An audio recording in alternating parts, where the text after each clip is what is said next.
Hi folks, today I'm stripping some wallpaper that's been up for about 25 years off of the wall, and I'm partway through it, but I figured this might be good and informative for some of you because it's a little bit of work, but it could be a lot easier if you follow a few simple tasks that I learned either from other folks here on YouTube or just trial and error. So you can see I have this striped wallpaper here, and I had a border. I took most of the border off already. You see a little bit of it here.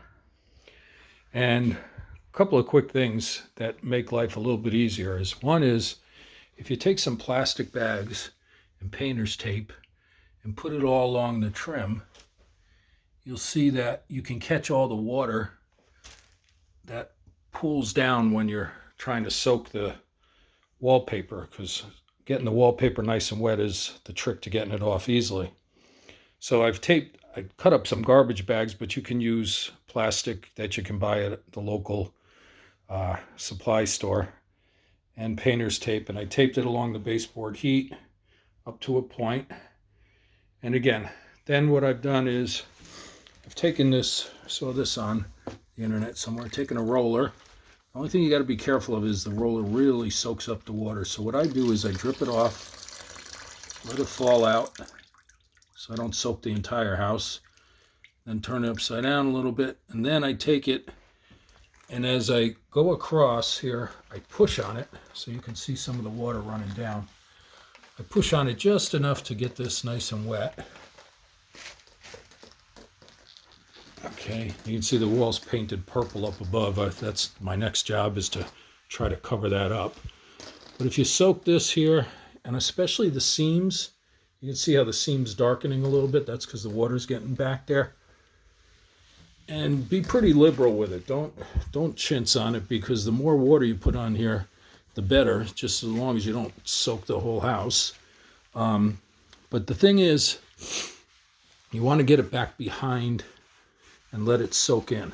So this section over here I've done already, and this section here has been soaking for a while. So what I do is I kind of work in pieces as far as I've got taped off. Soak it, go down, soak it again. Give it about 10 minutes, 15 minutes. It's easy to get impatient, but the more patience you have, the better, because it really peels off pretty nicely. So this has been wet a few times. Let's see if we can get it off here. I'm just kind of picking at the corner. Here we go. And again, what's nice is if it starts to rip like this, that's okay. It's not the end of the world. You can get back there, but you can see now that it's coming off pretty nicely all the way across the bottom and right up to my outlet, and even then some. So I got a nice big chunk off of there. Pretty easy. Okay, now I'm going to work on the next chunk. And the nice thing about this black paper is, if you want, you could throw the waste right on here and then eventually coil it up, or you can put it in a garbage bag. Take it out later, keeps the mess to a minimum. So then I go back over here, use your fingernail or whatever. You could use a scraper, but I don't like to chance messing up the wall. And if you pull this just a little, get that corner started, again, you'll see, get it right off, and boom, right across. Now, some people use all kinds of fancy things. I read about hair conditioner in the water, just plain water. I was using plain water, but I had an old bottle of this in the basement, so I figured I'd try it. And this seems to be helping a little bit also. It's Zinsser DIF Concentrated Liquid Wallpaper Stripper. So I poured a little of that in the bucket with some warm water, mix it up, apply, and peel. And so let's go to the next section here. And the nice thing is the wallpaper was in section, and not to brag or anything, but I did do a pretty good job of putting this on. It stayed up here for 25 years or so.